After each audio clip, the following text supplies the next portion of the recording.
Assalamualaikum warahmatullahi wabarakatuh. Halo, perkenalkan nama saya Krisna Rudihantoro, mahasiswa STEMI Bandung dari program studi Ekonomi Syariah. Pada video kali ini, saya akan membahas tentang makroekonomi Islam, peluang dan tantangannya di Indonesia. Lalu kita juga akan lihat bagaimana kebijakan ekonomi di zaman Nabi Muhammad SAW, serta analisis kondisi ekonomi Indonesia sekarang, termasuk soal nilai tukar rupiah yang sempat tembus di 17.015 rupiah per dolar. Yuk kita mulai. Nah, yang pertama, apa itu makroekonomi Islam? Makroekonomi Islam adalah ilmu yang membahas ekonomi skala besar seperti inflasi, pengangguran, dan pertumbuhan ekonomi, tapi berdasarkan prinsip syariah Islam. Dalam ekonomi Islam, bunga atau riba dilarang. Tidak boleh ada penipuan, tidak boleh ada eksploitasi, dan kekayaan harus dibagikan secara adil lewat zakat dan sedekah. Di Indonesia, peluang ekonomi Islam sangat besar karena mayoritas penduduk kita adalah Muslim, dan sekarang tren halal lifestyle semakin populer. Tapi tentu ada tantangan seperti masih rendahnya literasi ekonomi syariah dan sistem keuangan kita yang masih banyak mengikuti cara konvensional. Nah, yang kedua, kebijakan ekonomi di zaman Nabi Muhammad SAW.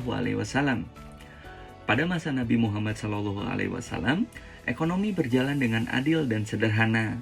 Rasulullah menggunakan dinar dan dirham, yaitu emas dan perak, sebagai alat tukar. Beliau membiarkan pasar bebas, tapi tegas melarang riba, penipuan, dan monopoli.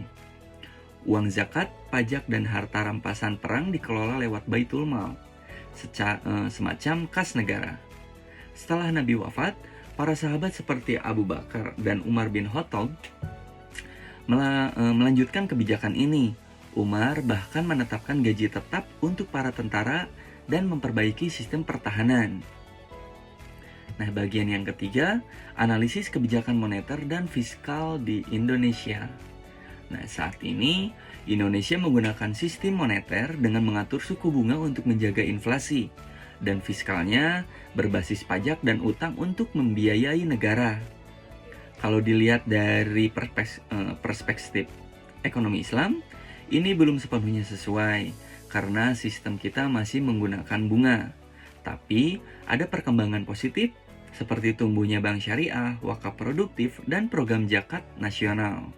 Jadi, walaupun belum sempurna, arah perkembangan ekonomi syariah di Indonesia sudah berjalan ke arah yang lebih baik. Bagian yang keempat, nilai tukar rupiah dan konsep uang dalam Islam. Di bulan April 2025, nilai tukar rupiah sempat menyentuh di angka 17.015 rupiah per dolar Amerika. Ini membuat harga barang naik, inflasi meningkat, dan ekonomi masyarakat semakin berat. Nah, dalam Islam, uang hanyalah alat tukar, bukan untuk diperdagangkan atau dipermainkan seperti komoditas. Nah, kalau di Indonesia, menggunakan dinar dan dirham berbasis emas dan perak, nilai uang akan lebih stabil dan tetap tahan terhadap inflasi. Tapi tantangannya besar karena dunia sekarang berbasis uang kertas, sehingga menggunakan dinar dan dirham itu baru bisa untuk transaksi komunitas atau zakat, bukan untuk seluruh ekonomi nasional. Nah, teman-teman, itu tadi pembahasan tentang makroekonomi Islam dan tantangannya di Indonesia.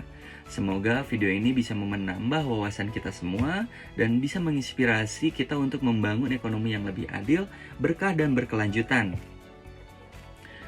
Demikian dari saya. Wassalamualaikum warahmatullahi wabarakatuh.